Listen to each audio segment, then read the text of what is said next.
Hi hello నమస్తే, నేను Apparao Jabardasth artist. NRI entertainments సమర్పిస్తున్నటువంటి a new reel India productions పతాకంపై మన ముందుకి ప్రేక్షకుల ఆశీర్వాదం కోసం ఈ నెల అంటే జూన్ 21వ తేదీన ఒక బ్యూటిఫుల్ రొమాంటిక్ లవ్ స్టోరీ కలిగినటువంటి హనీమూన్ ఎక్స్ప్రెస్ మన ముందుకు రాబోతుంది. మీకు డౌట్ వచ్చి ఉంటుంది, అప్పారావు ఏంటి ఇక్కడికి రావడం ఏంటి, ఈ సినిమా గురించి చెప్పడం ఏంటి, న్యూ హోస్ట్ ఏంటని. ఇది ఒక కొత్త అదృష్టం అని చెప్పొచ్చు. బికాస్ నన్ను అందరూ కమెడియన్గా చూశారు. నేను ఈ కార్యక్రమానికి సంధానకర్తగా వ్యవహరిస్తున్నాను కాబట్టి మీరు till end of this chit chat మీరు అందరూ చూస్తూనే ఉండండి. రెస్పెక్టెడ్ డైరెక్టర్, హనీమూన్ ఎక్స్ప్రెస్కి సమర్థవంతమైన దర్శకుడు బాల రాజశేఖరన్. నమస్తే సార్. వారి చిత్రానికి దర్శకులు క్యూట్ అండ్ స్వీట్ మా హెబ్బా పటేల్, కథానాయికి, హీరోయిన్ ఆఫ్ దిస్ ఫిలిం. నీకు చాలా పేర్లు పెట్టవచ్చు. హెబ్బా పటేల్ మీ తల్లిదండ్రులు పేరు పెట్టుండొచ్చు. ఓకే, आपका माँ पिताजी रखा हेब्बा पटेल. मैं बोल रहा हूँ hi smiley, hi lovely, hi beauty, hi sweetie, not but not the least hi naughty. Yes, ఈ నాటీ అనేది ఉండాలి. ప్రతి అమ్మాయిలో నాటీ ఉండాలి, బ్యూటీ ఉండాలి, స్వీటీ ఉండాలి, క్యూటీ ఉండాలి. Thank you very much. నిజానికి నేను ఒక విద్యార్థిని, వారొక అధ్యాపకులు. మనం ఇంగ్లీష్లో చెప్పాలంటే లెక్చరర్. అంటే మనం చాలామంది సినిమాల్లో యాక్ట్ చేయాలి, రంగస్థలం మీద యాక్ట్ చేయాలి, బోల్డ్ అండ్ అవార్డులు రివార్డులు సంపాదించాలంటే మనం నేర్చుకోవాల్సింది ఆలు ఓనామాలన్నీ కూడా. నాకు రంగస్థల విభాగం ఆంధ్ర విశ్వవిద్యాలయంలో ఒక రంగస్థల విద్యార్థిగా ఉన్నప్పుడు సార్ మా అదృష్టం ఏంటంటే మాకు లెక్చరర్గా ఉన్నారు. ఎన్నో కొత్త విషయాలు తెలియజేశారు. జనరల్గా అందరూ డైలాగులు చెప్పేస్తారు, కానీ dialogue and what is the meaning of dialogue, what is the meaning of modulation, what is the dialogue of high pitch and low pitch, what is the improvisation, ఇలాంటి ఎన్నో విషయాలు మేము ఆ రంగస్థలంలో మా గురుదేవుల దగ్గర నేర్చుకోవడం జరిగింది. అలాగా గురువుగారి సమక్షంలో శిష్యుడు ఈరోజు ఈ స్థాయిలో ఉండడం, గురువుగా వారు ఎంత ఆనందపడుతున్నారో నాకు తెలుసు. అట్ ద సేమ్ టైం ఈ సినిమా స్టార్ట్ అయినప్పటి నుంచి నాకు ఈ సినిమా ఎప్పుడు ఎప్పుడు ఎప్పుడు చూడాలనిపించింది. ఫస్ట్ నేను అడిగేది, ఇంతమంది హీరోయిన్లు ఉన్నారు, టాప్ హీరోయిన్లు ఉన్నారు, one of the top heroine Hebah Patel, కానీ ఈ అమ్మాయిని ఎందుకు తీసుకోవాలనుకున్నారు ఈ సినిమాకి? ఈ సినిమాలో ఉన్న వేషాలకి, ఈ పాత్రలకి మంచి సరైన న్యాయం చేయగలిగిన యాక్టర్స్ ఎవరైనా వెతుకుతున్నాను. వెతుకుతుంటే టాప్లో నాకు హెబ్బా పటేల్ గారు ఉన్నారు. ఓకే, ఇద్దరు ముగ్గురు యాక్టర్స్. నేనేం చేస్తానంటే యాక్టర్స్ ఫిల్మ్స్ కొంచెం చూస్తా కదా, మళ్ళీ ఒకసారి రీఓరియంటేషన్ కోసం ఓ 10 క్లిప్స్ చూస్తాం యూట్యూబ్లో, అది చూస్తాం ఇది చూస్తాం ఎవరు సరిపోతారని. తనలో నాకు మొదటి నుంచి కనిపించింది ఏంటంటే, ఒక బబ్లీ క్యారెక్టర్ కానీ ఇలాంటివి చేయిస్తున్నా కూడా డైరెక్టర్స్, తను మాత్రం లోపల ఉన్న ఎమోషనల్ ఆనెస్టీ ఉంది, అది కళలో కనబడుతుంది. కెమెరా కెనాట్ లై అంటారు, camera will discover the truth inside. So అది ట్రూత్ కనబడుతుంది యాక్టింగ్లో. విషివాషిగా చేయట్లే తను. చిన్న కామెడీ చేస్తున్నా, ఇప్పుడు రాజ్ తరుణ్తో చేసిన సీన్స్ ఉన్న అవన్నీ చూస్తుంటాం కదా మనం, అందులో విషివాషిగా చేయదు తను. Actually she takes it seriously. కానీ రోల్ ఎలా రాయబడిందో అలా చేస్తుంది, అందులో ఎంత డెప్త్కి వెళ్ళాలో అంతే వెళ్తుంది. సో నాకేమనిపించిందంటే, అసలు ఎక్స్ప్లోర్ చేయని హెబ్బా పటేల్ డిమెన్షన్స్ ఉంటాయి కదా as an actress, her aspects ఉంటాయి కదా, ఎమోషనల్ ఆస్పెక్ట్స్, వాటిని ఎక్స్ప్లోర్ చేస్తూ ఈ ఫిల్మ్ చేస్తే మార్కెట్కి కొత్తగా ఉంటుంది అండ్ తిని చేయగలదని నాకు కాన్ఫిడెన్స్ ఉంది. సో దానివల్ల నేను అప్రోచ్ అయ్యాను, స్టోరీ చెప్పాను. ప్యూర్లీ స్టోరీ విని అన్నారు, ఎందుకంటే నేను ఫస్ట్ ఫిల్మ్ కదా. So I just ask her and she agreed.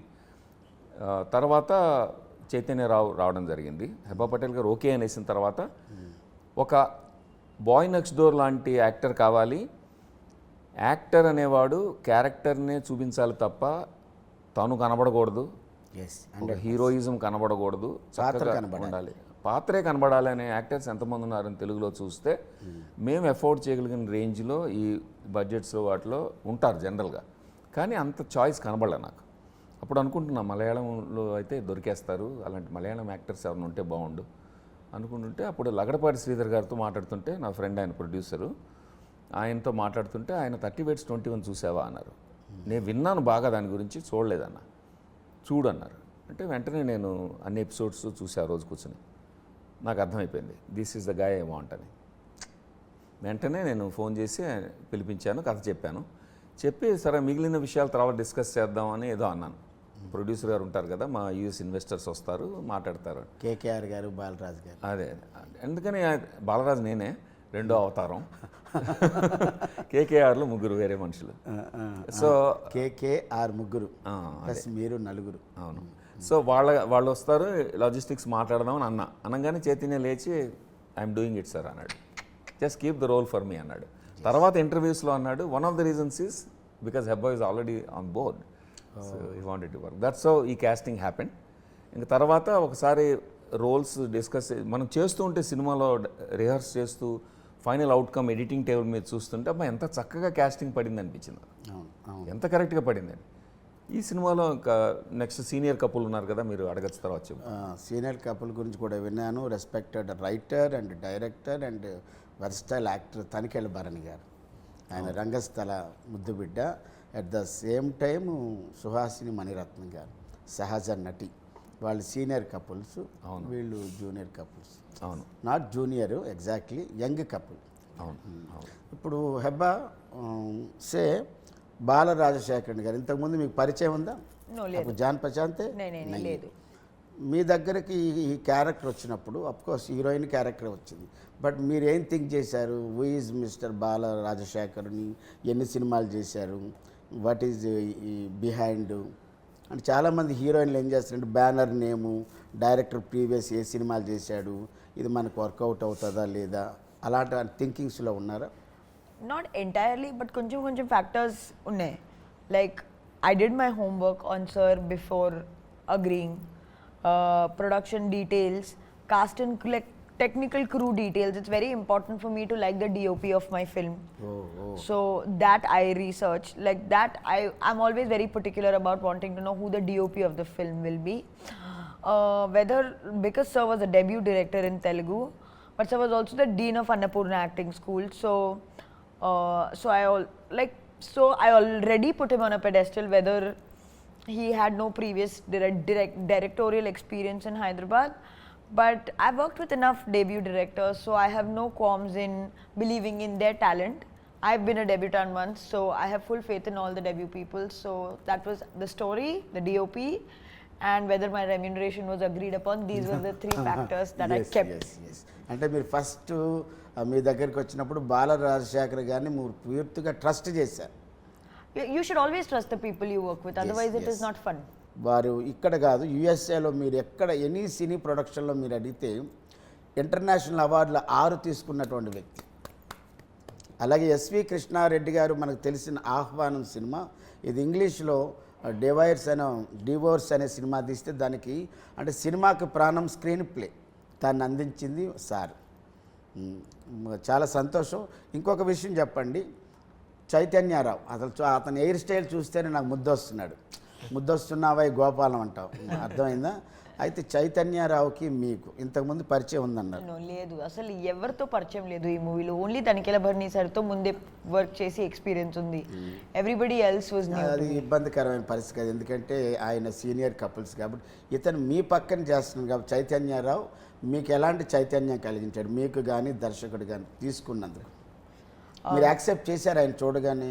ఎవరండి Bala sir, who is this Chaitanya Rao? పేరులో మాత్రం ఒక అద్భుతమైన వైబ్రేషన్ ఉంది, చైతన్యరావు అని ఉంది. To be very honest, I don't have any preconceived notions about any, ఎవరికి కాస్ట్ చేస్తారా అదే నా చేతిలో లేదు. డైరెక్టర్ ఆలోచించి అన్ని ఫ్యాక్టర్స్లో అసెస్ చేసి డిసైడ్ చేశారా, so that is the credibility of the director. నా పని యాక్టింగ్ చేయడానికి నేను అంతవరకు ఫోకస్ చేస్తున్నాను. I love you Hebah. Hero ఎవరైనా పర్వాలేదు, దర్శకుడు సెలెక్ట్ చేసుకున్నాడు, అతనితో నేను వర్క్ చేయాలి. Yeah, because I am not the director of the film, I am not the producer of the film, so I am just an actor. I have been hired to do my job. Yes, obviously a good co-star ఉంటే act చేయడానికి fun వస్తుంది, scene వేరే లెవెల్కి వెళ్తుంటే it all of those factors play out, but as an actor I only focus on what I bring to the table, not what others bring to the table.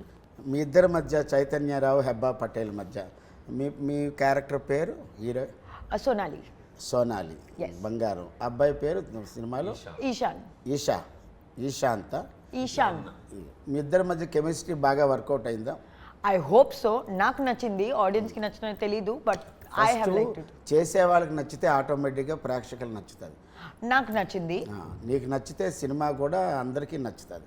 ఎందుకంటే మనం సాటిస్ఫైడ్గా హ్యాపీగా మనం చేయగలిగితే అబ్బా భలేజ్ వచ్చింది ఈ సీను అనడానికి బాగుంటుంది కదా. అయితే ఇప్పుడు మీరు చైతన్య మీరు తీసుకున్నారు లగడపాటి వారి ఆయన ఇచ్చిన ఇన్ఫర్మేషన్తో మీకు దర్శకత్వానికి అబ్బా మాకు మంచి క్యాండిడేట్ దొరికాడు చైతన్యరావు, నిజంగా ఈ క్యారెక్టర్ చైతన్యాన్ని కలిగించాడు మీరు అనుకున్నారు సార్? అవును, అది 100% అనిపించింది. చేస్తున్నప్పుడు వర్క్ చేస్తున్నప్పుడే ఒక 2-3 షార్ట్స్లోనే Hebba is correct for Sonali and is correct for Eshan అని వెంటనే హ్యాపీ ఫీల్ అయ్యాను. ఫస్ట్ డేనే నాకు అనిపించింది. Very good, very good. అంటే మేడ్ ఫర్ ఈచ్ అదర్లా ఉన్నారు కానీ మ్యాడ్ ఫర్ ఈచ్ అదర్లా లేదు. Yes yes, super. Made for the their own character and made for each other on screen అన్నట్టుగా చేశారు. ఓ సూపర్ సార్. ఇక్కడ ఒక దగ్గర చూశాను సార్, ఆర్పి పట్నాయక్ సార్ ఉన్నారు. ఆయన దీనికి బ్యాక్గ్రౌండ్ స్కోర్. బ్యాక్గ్రౌండ్ అంటే ఆర్పి పట్నాయక్ గారు అంటే ఒక జానపదాన్ని ఉర్రూతులూగించినటువంటి వ్యక్తి. అవును, ఒక 20 ఏళ్ళగా గాజువాక అనే పాట కానీ ఏది తీసుకున్నా ఉంటుంది. అతన్ని మ్యూజిక్ డైరెక్ట్గా కాకుండా ఆ బ్యాక్గ్రౌండ్ స్కోర్కి ఎలా తీసుకున్నా ఆయనలో ఏమి నచ్చింది సార్ మీకు? ఆర్పి పట్నాయక్ ఇప్పుడు అపారో నువ్వు నేను ఎట్లా ఫ్రెండ్సో, ఆర్పి పట్నాయక్ గారు మేము లాంగ్ టైం ఫ్రెండ్స్. ఓ ఓ వైజాగ్ నేను రాకముందు నుంచి ఫ్రెండ్ నాకు. అచ్చా. సో మా సర్కిల్ ఒకటి ఉంది, ట్రైలక్ బ్యాచ్ అని. ఆ ట్రైలక్ కెఫే అని ఒక హోటల్ ఉంది, కేఫ్ అంటారు కదా ఇక్కడ, ఇరానీ చాయ్ కెఫే. అక్కడ ఆర్పి పట్నాయక్, చంద్రసిద్ధార్థ అందరూ ఒక గ్రూప్ ఉన్నారు మా వాళ్ళు. Chaitanya Prasad, you name it, Chaitanya Prasad lyric writer, ఇట్లాగా అందరూ ఒక గ్రూప్ కలిసేవాళ్ళం అనమాట. ఇప్పుడు మేమందరికి ట్రైలక్ బ్యాచ్ అని గ్రూప్ ఉంది, దశరథ్, ఇట్లాగా మొత్తానికి ఒక 10-15 మంది అందరూ సెలబ్రిటీస్ ఈ రోజున. మేమందరం కలిసి అక్కడ we're aspiring film makers, good friends. సడన్గా నేను యూఎస్ వెళ్ళిపోయాను, నేను ఒక్కడనే, వాళ్ళందరూ ఇక్కడ ఉన్నారు. వచ్చేప్పటికి అందరూ సెల్ఫీలు ఇస్తున్నారు. సో ఆర్పి గారితో వర్క్ చేయాలి, ఈజ్ అ గుడ్ ఫ్రెండ్, అదొకటి notion. Plus this I mean my wish and Dzire. Kalyan Malik గారు జనరాసిటీ ఉంది ఆయనకు. ఒక ఆర్టిస్ట్కి విశాల హృదయం ఉండాలి. ఈ సినిమాలో 3 పాటలు ఆయన కొట్టిన తర్వాత, ఆయన కంపోజ్ చేసిన తర్వాత 4వ పాట టైటిల్ సాంగ్ కోసం అని ఒక గెస్ట్ కంపోజర్ని తీసుకురావడానికి అలౌ చేశారు ఆయన. ఎందుకంటే ఈ ఫాస్ట్ బీట్ సాంగ్ మూడ్లో ఆయన లేనప్పుడు స్ఫూర్తి జితేందర్ అని ఒక యంగ్ ఆర్టిస్ట్ని తీసుకొస్తే, ఆవిడ మీతో వర్క్ చేస్తుందండి అన్నాను. ఆవిడకి వెస్టర్న్ బాగా తెలుసు అంటే, ఆవిడ పాటలు విని లేదండి ఆవిడని కంపోజ్ చేయమనండి, గెస్ట్ కంపోజర్ ఇచ్చేద్దాం అన్నారు ఆయన. సో అప్పుడు నాకు అర్థమైంది ఆయన is a very generous artist at heart. ఆ తర్వాత ఆయన ఈ సినిమా మనం పోస్ట్ ప్రొడక్షన్ టైంకి చాలా బిజీ అయిపోయారు, మల్టిపుల్ ఫిల్మ్స్ ఉన్నాయి ఆయనకి రిలీజెస్. ఆ మధ్యలో బ్యాక్గ్రౌండ్ స్కోర్కి ఆయన దగ్గర నుంచి టైం తీసుకోవడం మంచిది కాదనిపించింది. ఆయనే అన్నారు, అంటే పర్వాలేదు సార్, నేను I can try different person అంటే ఇట్స్ ఓకే అన్నారు. అప్పుడు ఆర్పి దగ్గరికి వెళ్ళా, చెప్పాను ఆర్పి పాటల లైన్ అంటే కళ్యాణ్ మాలిక్ గారు అంటే నాకు చాలా ఇష్టం అన్నాడు RP. First of all RP loves his music, అది ఇంపార్టెంట్. ఇప్పుడు తను అన్నాడు, ఇప్పుడు ఆర్పి కూడా ఇంగ్లీష్ ఫిల్మ్స్ చేశారు ఆయన. I was the consultant for him, ఏమీ అని ఇంగ్లీష్ ఫిల్మ్స్ హాలీవుడ్లో చేసిన వాటికి నేను కన్సల్టెంట్. సో అప్పుడు మేము ఇంగ్లీష్ హాలీవుడ్ ఫిల్మ్స్ చూస్తూ బ్యాక్గ్రౌండ్ స్కోర్ వేరు, సాంగ్స్ వేరు హాలీవుడ్ ఫిల్మ్స్లో. వెరీ క్లియర్, అక్కడ ఒకళ్ళే చేయరు, అక్కడ సపరేట్, అక్కడ సపరేటే అలవాటు ఉంది మాకు. సో అందుకని నేను ఆర్పితో చెప్పాను ఇట్లా ఓన్లీ బ్యాక్గ్రౌండ్ స్కోర్ చేయాలి, but that is the soul of the movie. So he stepped in, so we worked together. So there are 3 musicians in this film work together under the mentorship of Kalyan Malik garu. Well, Hebah, ఇప్పుడు నాతో chit chat చేస్తుంటే నీ inner feeling ఎలా ఉంది? ఎంత తొందరగా అయిపోతే అంత తొందరగా ఫ్లైట్ ఎక్కేద్దామన్నా, ఇంకా చెయ్యాలి అనిపిస్తుందా? బోత్ టైం రిస్ట్రిక్షన్ లేకపోతే చేయాలి, బట్ ఇప్పుడు టైం రిస్ట్రిక్షన్ ఉంటే. మీకు ఇచ్చిన producer garu full happy sir ఈ సినిమా. Producers are happy and I'm also very happy and fortunate that వాళ్ళందరూ నన్ను ట్రస్ట్ చేసి, వాళ్ళెవరు ఇండియాలో లేరు, ఎవరిని పంపించడం నా మీద గూఢచారిని, వాళ్ళందరూ అక్కడ ఉన్నారు, నేనే ఇక్కడ గేట్ కీపర్ని వాళ్ళ మనీకి. బట్ అంత ట్రస్ట్ చేసి ఇవ్వడం ఈ రోజుల్లో మాటలు కాదు. ఒకవైపు దర్శకుడిగా ఉన్నారు, ఇంకో on behalf of producer side కూడా ఉన్నారు. ఉండాలి వర్కింగ్ ప్రొడ్యూసర్గా. ఇప్పుడు షార్ట్ రెడీ అయిందా, ఒక నిమిషం ఓటీపీ వస్తుంది, ఎవరికో పేమెంట్ ఇవ్వాలి, ఓటీపీ డన్, ఓకే యాక్షన్, ఇట్లా కూడా జరిగాయి షూటింగ్లో.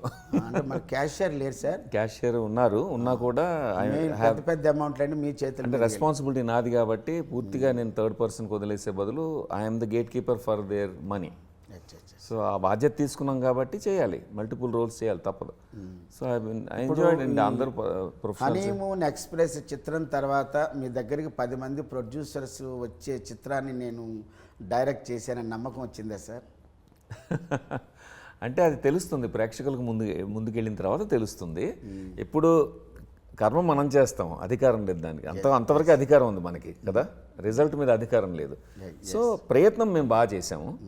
నేను కష్టపడి రాశాను, చాలామంది సలహాలతో రాశాను. భిక్షు గారు చదివారు స్క్రిప్ట్, మా గురువు గారు భిక్షు గారు చదివి సలహా చెప్పారు, మా శ్రీనివాస్ చదివి చెప్పాడు. ఏదైతే మీ మూలాలు ఏవైతే ఉన్నాయో గురువులందరినీ కూడా మీరు దీంట్లోకి కోఆర్డినేట్ చేశారు. గురువుగారు ఈ సలహా చెప్పండి, అంటే నేనే తోపు, నేనే తురుము, నేనే కేక అని కాకుండా ఈ సినిమాకి ఎంతమంది స్రష్టలు ఉంటారు, లెజెండరీస్ ఉంటారు, వారందరూ సహాయం తీసుకున్నారు. Master is a legendary. అవును, వాళ్ళందరూ చదివి వాళ్ళు చెప్పిన ఫీడ్బ్యాక్ తీసుకుని దాన్ని ఇంప్రూవ్ చేసుకుంటూ లాక్ చేసాము. ఆ తర్వాత సినిమాటోగ్రాఫర్ సిస్లా గారి గురించి చెప్పాలి. ఆయన మా ప్రొఫెసర్ అన్నపూర్ణలో సినిమాటోగ్రఫీ ప్రొఫెసర్. నేను డీన్గా ఉన్నప్పుడు ఆయన ప్రొఫెసర్గా చేశారు, ఇప్పుడు కంటిన్యూ చేస్తున్నారు. ఆయన ఒక స్పెషల్ విజన్ ఉంది, ప్యాషన్ ఉంది, క్వాలిఫైడ్ సినిమాటోగ్రఫర్ అని కూడా చెప్పింది. అవునవును, మా ఇద్దరికి ఈక్వేషన్ బాగా కుదిరింది. సో ఆయనతో కలిసి ప్లాన్ చేసుకుని లుక్ ఆఫ్ ద ఫిల్మ్, ఒక ఆర్టిస్టిక్ లుక్ ఇచ్చాము. అండ్ తర్వాత కళ్యాణ్ మలిక్ గారు, ఆర్పి పట్నాయక్ గారు అండ్ స్ఫూర్తి వీళ్ళందరూ కలిసి మ్యూజికల్ టోన్ ఇచ్చారు. తనికెళ్ళ భరణి గారు, సుహాసిని గారు వాళ్ళ ఆశీస్సులతో పాటు హ్యూమర్ కూడా ఇచ్చి సినిమాని ఒక ఇంకా లైఫ్ ఇచ్చారు దానికి. అలాగ రకరకాల అందరూ కలిసి ఈ సినిమాని ఒక గొప్ప చిత్రంగా తయారు చేశారని నా నమ్మకం. ఇంకా ప్రేక్షకులు తీర్పు చెప్పాలి, చూడాలి, ఎంజాయ్ చేయాలి. ఒక హెల్దీ సినిమా ఇస్తున్నాము అని మాకు నమ్మకం ఉంది. ఈ మాట బాగుంది. హనీమూన్ ఎక్స్ప్రెస్ అనేది ఒక healthy movie, not fully romantic movie కాదు, అది కూడా చెప్పాలి. Healthy romantic movie, healthy romantic movie, healthy romance. Sir ఇప్పుడు ఇందులో 4 పాటలు ఉన్నాయి కదా, ఆల్రెడీ 4 పాటలు ప్రేక్షకుల ముందుకు వచ్చి ఇందులో నేను క్యూట్ అండ్ స్వీట్ అనే పాట ఒకటి విన్నాను. క్యూట్గా స్వీట్గా, క్యూట్గా స్వీట్గా. నిజంగా ఆ పాటలోనే ఆ రిథమిక్ ఉంటుంది, క్యూట్గా అది ఉంటుంది. తర్వాత నిజమా నిజమా అవును అదొకటి ఉంటుంది. ఇంకొకటి సోలో సాంగ్ ఒకటి ఉంది, ప్రేమ నువ్వా కాదా అని. అది 4 సాంగ్స్కి మన ఆడియో తరఫు నుంచి ఎలా రెస్పాన్స్ వచ్చింది సార్? మొత్తం ఫస్ట్ ఆఫ్ ఆల్ మేము పాటలు వినిపించినప్పుడు T series is the biggest brand in India కదా, 240 మిలియన్ సబ్స్క్రైబర్స్ ఉన్న ఛానల్. వినిపించగానే నచ్చేసి కొనేశారు. So T series became our partner అనేది నాకు I can't believe it. First film కదా, పాటలతో డబ్బులు వచ్చేసాయి కొంతవరకు. అంటే పాటలే ట్రైలర్స్ లాగా, టీజర్స్ లాగా మార్కెట్లోకి వెళ్ళాయి. నేనేం చేశానంటే చాలామంది ఫ్రెండ్స్ టీజరే అంటే కాదు, పాటలు వేస్తాం ముందని 4 పాటలు మంచి సెలబ్రిటీస్తో రిలీజ్ చేసాం. ఎస్ సార్, నేను 4 పాటలు కూడా విన్నాను. అన్నీ బాగా జనంలో, 6 పాటలు కాకుండా సినిమాకి ఎంత లెంత్ ఉందో, సినిమాకి ఎంత అవసరం ఉందో అన్ని పాటలు పెట్టడం అనేది జరిగింది. 4 పాటలు, 4 సాంగ్స్ బాగా వెళ్తున్నాయి. అవే ట్రైలర్ టీజర్గా వెళ్ళే కొన్నాళ్ళు బాగా అందుకుంటున్న టైంలో టీజర్ వేసాం మేము. So we're depending on music a lot. 50% music సినిమాకి, 50% మా కథ అండ్ కథనం అన్నమాట. తనికెళ్ళ భరణి గారు వాళ్ళ ఎక్స్పీరియన్స్ చాలా గొప్ప ఎక్స్పీరియన్స్. వాళ్ళు రంగస్థలం నుంచి వచ్చారు, మీరు రంగస్థలం నుంచి వచ్చారు. At the same time Suhasini Mani Ratnam garu, వాళ్ళిద్దరు wife and senior couples. Tanikella Bharani గారితో మీ అనుబంధం ఎలాంటిది? తనికెళ్ళ భరణి గారు నాటకాలు, పుస్తకాలు కొనుక్కుని రిహార్స్ చేసి నాటకం వేసిన నటుడిని నేను. గోగ్రహణం, దీక్షిత్ గారి దర్శకత్వంలో గోగ్రహణం స్ట్రీట్ ప్లే నేను ఎన్నోసార్లు శని వేషం వేశాను, విలన్ వేషం, డెడ్లీ విలన్ వేషం. సో అలాగా 4వ కోతి ఇలాంటి చాలా వేశారు సార్. కోకరోకో అవును, ఇద్దరే ఉంటారు. నేను వినోద్ బాలా వేసేవాళ్ళం. వినోద్ బాలా చాలా ఫ్రెండ్ నాకు, ఇద్దరం కలిసి వేసేవాళ్ళం. గార్ధబాండం. సో ఇట్లాగా నేను కొన్ని డైరెక్ట్ చేసేవాడిని, యాక్ట్ చేసేవాడిని. భరణి గారి ప్లేస్ అన్నీ కూడా తెలుసు నాకు. ఆయన ఏమైనా మంచి కాంప్లిమెంట్ ఇచ్చారా? అబ్బాయి బాలా భలే చేసావు సినిమా.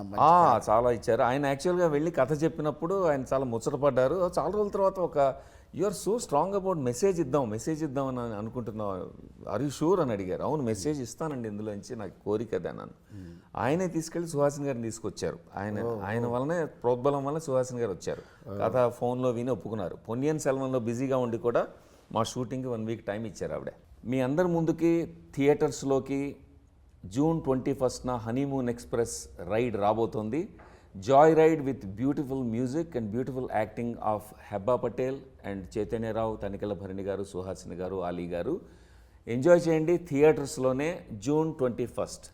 బాల రాజశేఖర్ని ఒక బ్యూటిఫుల్ మూవీ. మీరందరూ ఈ హనీమూన్ ఎక్స్ప్రెస్ సినిమాను చూడండి, ఆనందించండి, అభిమానించండి, ప్రోత్సహించండి, ఆశీర్వదించండి.